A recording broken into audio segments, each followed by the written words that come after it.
Hello, I'm Gavin Hoey and you're watching Adorama TV, brought to you by Adorama, the camera store that's got everything for us photographers. And this is my DIY V-flat that I've had for absolutely years. Now, a V-flat is simply a black surface on one side, white surface on the other, and it's sort of hinged in the middle so you can create various types of V shape.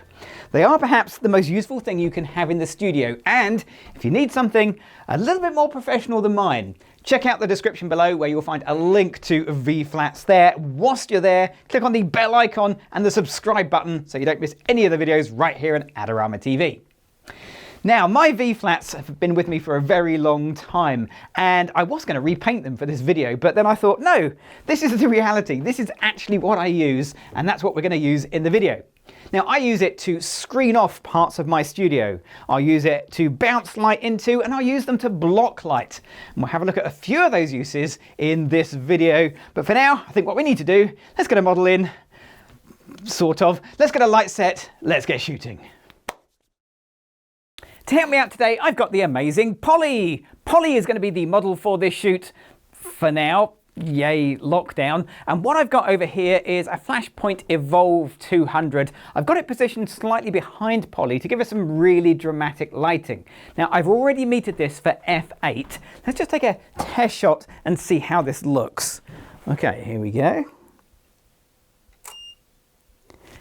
And it looks quite dramatic on Polly, but the flare on the right-hand side of this shot isn't what I'm after at all. I want a nice pure black background.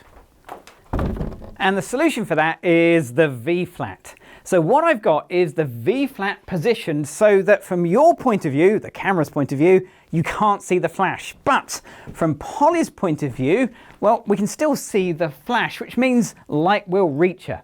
I've positioned it so the V-flat has the black surface facing the flash and the white surface facing the camera. The idea with that is that the light from the flash will hit the black surface, and that means it won't bounce around the room, scattering and causing more light problems. Let's just take the same shot as before, same settings, nothing's changed. Only this time, I've still got the same dramatic lighting on Polly, but that flare on the right-hand side has completely disappeared.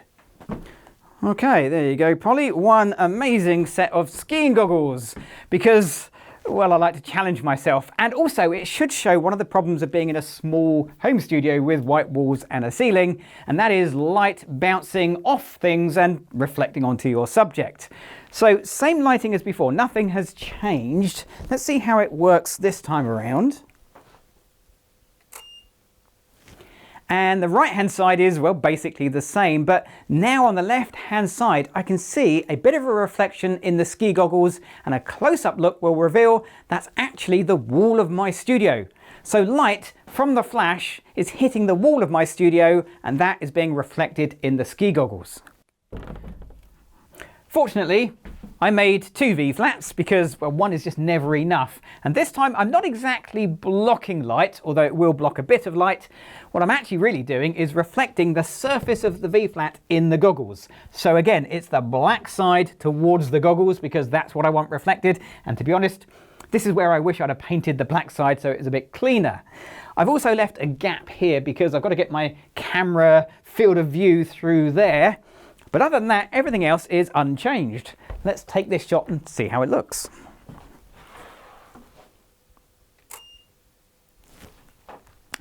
And that actually worked surprisingly well. Yes, if you look close, there is a slight reflection there, but considering where I am in my small home studio, I'm really happy with that. What this shot really needs is a second light just to fill in this side and create that rimlit look. So what I've done is I've added in a second eVOLV 200. It's in the same position, roughly, the same power exactly. It also has the V-flat to stop any flare. So in theory, this should give us some nice symmetrical lighting and not really any reflections on the ski goggles, which is exactly what I'm after for this setup. So everything's in place, but because we're still in lockdown, I can't work with models at the moment, so I guess it's up to me, really. Okay, here we go.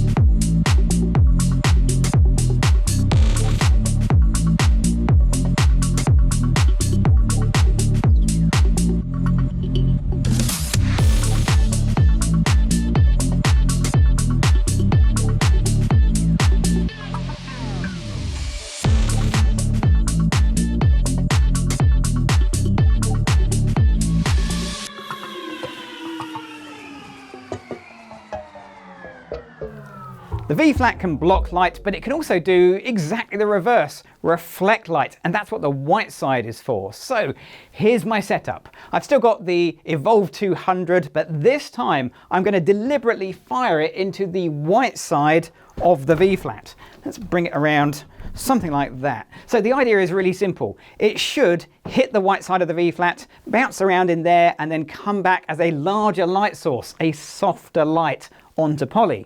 Well, that's the theory. Of course, I need to make sure my exposure is correct. So I'm shooting at f8 at the moment. Let's just see what we're actually getting. f6.3, that's quite close to f8, but f8 is exactly right. So we've got the correct exposure. Let's just take a test shot like that, see what we get. And sure enough, we've got nice soft light on poly, exactly as I expected. The shadows that are there, I can also adjust with the second V-flat. So if I open up the second V-flat, I can use this white surface as a reflector to bounce light onto the shadows and take them slightly brighter. So I don't have to change anything. I just take a picture, it works like a reflector, and there you go. The V-flat is acting as a reflector. Things have changed a little bit back here, so let me walk you through what's happened. First of all, poly is back in the ski goggles, and then there's the lights. They're clearly a bit higher, but they're much closer as well. Now, that's going to do a couple of things. It's going to put a little bit of rim lighting back around poly, and it's still going to bounce some light off the white surface of the V-flats. However, because they're so close, light fall off, the inverse square law, means that not much light will bounce off these white panels, but there should be just enough to reflect in the mirror finish of the mask. But it doesn't work quite as well as I'd like because there is a gap in the center of the mask, and that gap is there because there is a gap in the V-flats. Now obviously I can't make that gap 0 because I've got to get my lens through here, but that's as small as I can make it and still get my lens in there. So that should minimize that little line in the middle. Let's try that. And that should mean that I'm getting more or less complete coverage across the ski mask. And that is looking very dramatic. The only thing I want to do now is to work on the background, which being completely black, I'm not sure it's going to work for my final idea. So I'm going to add in a third eVOLV 200, and this light is just to do one thing, it's to illuminate the background. So we'll pop it in something like that, pointing straight at the background. Okay, let's see how this affects the shot.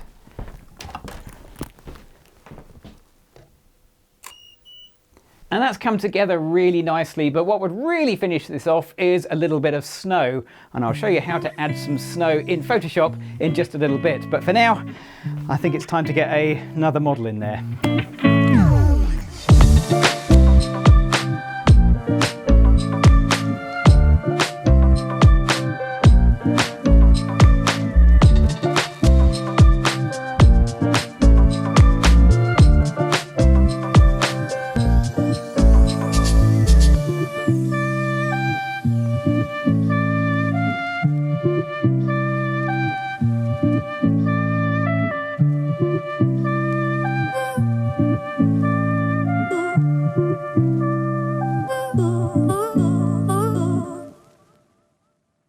So with the shoot done, it's time to make it snow. So to do that, I'm going to go to my website at gavtrain.com, do a quick search for snow and download the Instant Snow version 2 Photoshop action.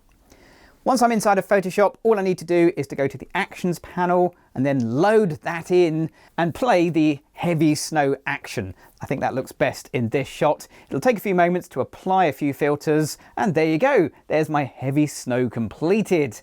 But it is all over my face as well, so I'm going to remove that by applying a layer mask using a paintbrush with a opacity of around about 50% and just build the effect up with lots and lots of clicks. So I remove some of the snow, and I'm going to repeat that on all 3 of these snow layers because there are 3 different sizes of snow in this shot. Once that's done, it's time for some finishing touches, so I'll flatten the layers down, go to filter, back to camera raw, and this time I'm just going to apply a little bit of a shift in temperature and tint to give it a slightly cold bluish greenish feel.